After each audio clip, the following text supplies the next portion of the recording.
여러분, 만약에 2026년에 코스피가 5,500까지 간다, 이러면 어떠실 것 같아요? 와, 진짜 대담한 예측이죠. 그래서 오늘은요, 도대체 무슨 근거로 이런 이야기가 나오는지, 그리고 이제 막 투자를 시작하려는 우리한테 이게 어떤 의미가 있을지 한번 쉽고 재밌게 파헤쳐 보겠습니다. 모든 게 다 그렇잖아요. 시작이 반이라고. 투자도 똑같아요. 그래서 오늘은 완전 주식의 주자도 몰랐던 진짜 생초보 신입 PD 얘기로 한번 시작해 볼까요? 아마 들으시면 이거 완전 내 얘긴데? 하시는 분들 꽤 많을걸요? 이 PD가 처음으로 한 투자가 뭐였냐면요. 바로 ETF 딱 한 주 사본 거였어요. 뭐 대단한 계획이 있었던 것도 아니고요. 그냥 정말 작고 단순하게 시작한 거죠. 근데 여기서 진짜 중요한 건 뭘 샀냐가 아니에요. 바로 일단 시작했다는 거, 그 자체죠. 그렇게 ETF 딱 한 주로 시작해서 월급 받으면 조금씩 꾸준히 모아서 투자했더니 어느새 투자 원금이 1,000만 원이 된 거예요. 와, 이게 무슨 특별한 비법이 있어서가 아니잖아요? 그냥 꾸준함이라는 작은 습관이 만들어낸 정말 의미 있는 변화인 거죠. 자, 그럼 이 신입 PD처럼 우리도 투자를 시작해야 할 이유가 있을까요? 네, 있습니다. 지금부터가 오늘 이야기의 진짜 핵심이거든요. 바로 한국 시장에 대한 아주 대담한 예측인데 과연 어떤 내용일지 같이 한번 보시죠. 네, 바로 이겁니다. 2026년까지 코스피가 5,500에 도달할 거라는 예측이에요. 지금 코스피가 2,000대 후반에서 왔다 갔다 하는 걸 생각하면 와, 앞으로 2년 안에 시장이 거의 2배가 된다는 얘기잖아요. 진짜 어마어마한 전망이죠. 근데 여기서 잠깐 우리가 하나 짚고 넘어가야 할 게 있어요. 이 5,500이라는 숫자가요. 사실 대부분 증권사들이 내놓는 전망치보다 훨씬 높은 수치예요. 그럼 도대체 무슨 깡으로 이렇게 자신감 넘치는 예측을 하는 걸까요? 그 근거가 궁금하시죠? 이 어마어마한 예측의 근거, 의외로 가까운 곳에 있습니다. 바로 과거의 역사 속에 그 힌트가 숨어 있어요. 흔히 이런 말이 있잖아요. 역사는 반복된다. 주식시장도 비슷해요. 투자는 결국 사람이 하는 거라 사이클이 생긴다. 이게 진짜 중요한 말인데 기술이 아무리 발전해도 사람들의 마음속에 있는 그 욕심이나 두려움 같은 건 잘 안 변하거든요. 그래서 과거에 비슷한 상황이 있었나 찾아보면 미래에 대한 힌트를 얻을 수 있다는 거죠. 자, 이 표를 한번 보세요. 딱 보면 느낌 오시죠? 지금 상황이 2003년에서 2007년까지 있었던 그 엄청난 상승장이랑 진짜 놀랍도록 닮았다는 거예요. 보세요. 그때는 중국이 시장을 끌어올렸다면 지금은 바로 AI가 그 역할을 하고 있죠. 또 IMF, 외환위기 이후에 기업들 구조조정했던 게 지금의 기업 거버넌스 개혁, 즉 밸류업 프로그램이랑 비슷하고요. 심지어 외국인 자금이 쫙 들어오는 이 연료까지. 와, 완전 판박이 수준이에요. 물론 이렇게 좋은 얘기만 있으면 얼마나 좋겠어요. 근데 어떤 예측이든 100%는 없잖아요. 그쵸? 똑똑한 투자자라면 항상 좋은 시나리오만 생각하는 게 아니라 만약에 안 되면 어떡하지? 하는, 즉 리스크도 같이 봐야 합니다.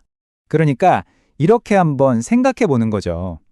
이 장밋빛 시나리오를 망가뜨릴 수 있는 그런 예상치 못한 변수들은 뭐가 있을까 하고요. 가장 큰 걱정거리는 크게 두 가지로 볼 수 있어요. 첫 번째는 AI 산업이 생각보다 더디게 성장하거나 이건 너무 거품 아니야? 하는 얘기가 나오는 경우고요. 두 번째는 바로 환율. 이게 진짜 중요해요. 원화 가치가 너무 떨어지면 외국인들 입장에서는 한국 주식 사기 좀 그런데 하고 돈을 안 넣으려고 하겠죠. 맞아요. 환율은 충분히 걱정할 수 있는 부분이에요. 근데요, 지금 이미 원화 가치가 꽤 많이 떨어져 있는 상태거든요. 그래서 단기적으로는 좀 흔들릴 수 있어도 길게 보면 지금보다는 안정될 가능성이 더 높다. 이렇게 보는 분석이 더 많습니다. 좋습니다. 자, 그럼 이제 전망도 들어봤고 리스크도 확인했겠다. 그럼 제일 궁금한 게 이거겠죠. 아, 그래서 나보고 어쩌라고, 어떻게 투자해야 되는데 바로 그 질문에 대한 답, 실행 가능한 전략을 지금부터 알아보겠습니다. 전략은 생각보다 진짜 간단해요. 첫째, 괜히 어려운 종목 고르지 말고 그냥 시장 전체에 투자하는 지수 ETF로 시작해서 안정성을 챙기고요. 둘째, 지금 가장 뜨거운 성장 엔진이 뭐죠? 바로 AI죠. 이 관련 분야에 집중하는 겁니다. 그리고 마지막 셋째, 이런 상승장을 이끌어가는 건 결국 덩치 큰 우량주들이니까 이런 대형주 위주로 포트폴리오를 짜는 거예요. 간단하죠? 여기서 이 말을 정말 가슴에 새겨야 해요. 투자는 발명이 아니다. 내가 무슨 콜럼버스처럼 아무도 모르는 대박 종목을 찾아내겠다. 이런 생각보다 이미 모두가 알고 있는 그 거대한 흐름에 살짝 올라타는 게 훨씬 더 현명하고 또 안전한 방법일 수 있다는 겁니다. 근데 왜 하필 대형주일까요? 여기에도 다 이유가 있습니다. 과거 데이터를 쫙 돌려보면요. 우리나라 같은 실흥국 시장이 확 오를 때는 항상, 정말 항상 소수의 대형주들이 시장 전체를 끌고 가는 패턴이 아주 뚜렷하게 나타났어요. 이 표를 보시면 그 이유가 더 확실해져요. 외국인 투자자들이 한국에 투자할 때 사는 ETF 있잖아요.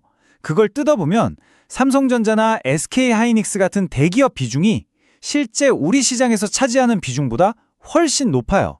이게 뭘 의미할까요? 그렇죠. 똑똑한 외국 돈이 어디로 쏠리고 있는지 보여주는 아주 명백한 신호인 거예요. 우리는 그냥 그 흐름을 따라가면 되는 거고요. 자, 마지막입니다.